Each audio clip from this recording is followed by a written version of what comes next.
Drama Korea Destined With You itu banyak banget kejutan ya di setiap episodenya. Dari scene 1, scene 2, scene 3, kita tuh dibikin kayak overthinking. Oh, jadi gini loh plot twistnya. Si Nayeon tuh selingkuh. Akhirnya Nayeon ketahuan. Oh, kasihan ya Hongjo dibully terus di kantornya. Kenapa ya dia? Bikin skenario sendiri di kepala padahal kita nggak tahu ujung-ujungnya ceritanya seperti apa. Kita seolah-olah seperti sutradara yang menebak-nebak gimana nih ending dari ceritanya. Semoga happy ending. I feel you. Karena aku juga sebagai penonton drama ini, siapa yang bucin sama Jang Shin Yu? Lagi terawun-rawun banget. Drama Destined With You ini banyak pembelajaran yang bisa diambil. Jadi buat kamu nih ya, pertama-tama, pembelajaran ini khusus untuk kamu yang percaya sama reinkarnasi dan kelahiran kembali. Jadi aku mau kasih tahu dulu, reinkarnasi dan kelahiran kembali itu berbeda. Reinkarnasi adalah kehidupan setelah kematian di mana fisik itu, jiwa itu, wajah itu sama. Misalkan aku terlahir sebagai wanita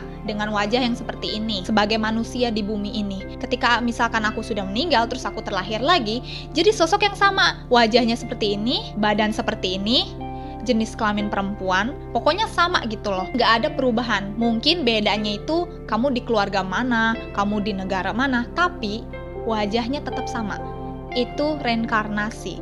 Tapi kalau kelahiran kembali, kamu bisa terlahir di alam yang berbeda-beda. Semua itu tergantung dari amal ibadah kamu, karma baik atau karma buruk yang kamu lakukan semasa hidup di saat ini. Misalkan di hidup saat ini tuh aku banyak berbagi, aku banyak berdana sama orang, membantu orang lain, menyelamatkan hewan-hewan yang sengsara, nyelamatin kucing-kucing di pinggir jalan, anjing-anjing yang tersiksa, atau hewan-hewan yang itu pokoknya aku membuat makhluk hidup itu berbahagia. Nah, bisa nih, kalau di kelahiran kembali, aku bisa terlahir sebagai misal manusia lagi, bisa jadi cewek atau cowok, tapi hidupnya tuh serba enak.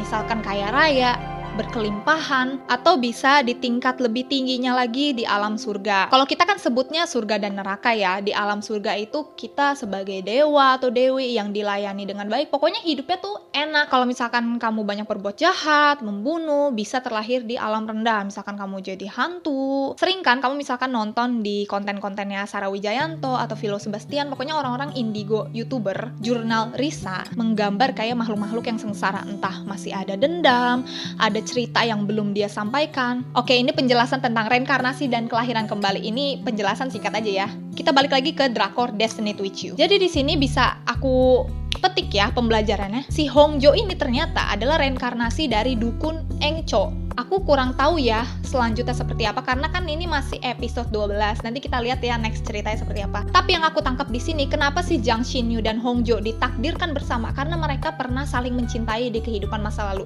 300 tahun yang lalu dengan wajah yang sama, ya kan, fisiknya sama, lahir sebagai manusia juga, cuma namanya aja yang beda. Dan ternyata si Hongjo ini adalah dukun yang menulis mantra itu, guys. Pantesan dia bisa merapal mantra kan. Dan ternyata Jang Shin Yu ini dulunya membunuh si dukun Engcho. Aku juga nggak tahu apa tujuannya. Dia tuh kayak terpaksa juga nusuk si Engcho ini. Tangan yang berdarah ini terus menghantui si Jang Shin Yu karena masih ada ikatan karma di masa lalu yang membuat hidupnya tuh tidak bahagia gitu karena dia telah membunuh seseorang. Dihantuin tangannya kayak gini. Dia dapat ramuan mantra cinta yang padahal itu bukan buat dia, salah sasaran. Dan Hongjo itu ya udah gitu nerima takdirnya, ternyata di masa lalu mereka saling mencintai. Jadi karena dia membunuh, dikutuk sama si dukun Engcho-nya dan akhirnya terlahir sebagai Jang Shin Yu, ya dia menerima karma buruk itu karena telah membunuh si dukun Engcho. Makanya dia sebagai Jang Shin Yu tuh tersiksa banget.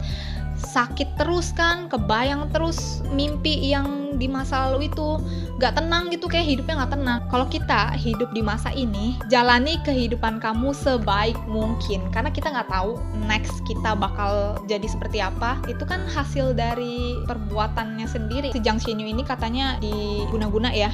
Jadi ada boneka yang tulisan Jang Shin Yu tusuk, itu ibarat kayak santet gitu ya kalau di Indonesia. Aku juga nggak tahu apa hubungannya sama si tukang kebun. Mungkin tukang kebun juga ada masalah di kehidupan masa lalu dan akhirnya dia dendam. Itu pembelajarannya memang banyak banget sih guys. Jadi kayak saling terhubung, terkoneksi. Kalau kamu tahu hukum alam semesta ini ya, everything is connected, yaitu saling terhubung di semesta ini. Nggak tahu dari kehidupan berapa tahun yang lalu dan masih terhubung di kehidupan sekarang. Coba deh sekarang kamu cek siapa orang-orang yang telah nyakitin kamu, siapa orang-orang yang udah ngebantu kamu. Mungkin mereka adalah ikatan karma di masa lalu, di kehidupan masa lampau. Ini buat kamu yang percaya sama kehidupan masa lalu ya, buat kamu yang percaya kalau hidup itu nggak cuma sekali. Nah, ini drama ini cocok untuk kamu. Kalau kamu percaya hidup itu hanya sekali, ya udah nggak apa-apa. Mungkin emang drama ini tidak cocok untuk kamu tidak mengerti gitu kan konsep kelahiran kembali, membayar hutang karma buruk di masa lalu. Itu bener-bener dikasih lihat banget sama drama ini. Pesan dari drama ini, berbuatlah kebaikan sebaik mungkin di kehidupan saat ini.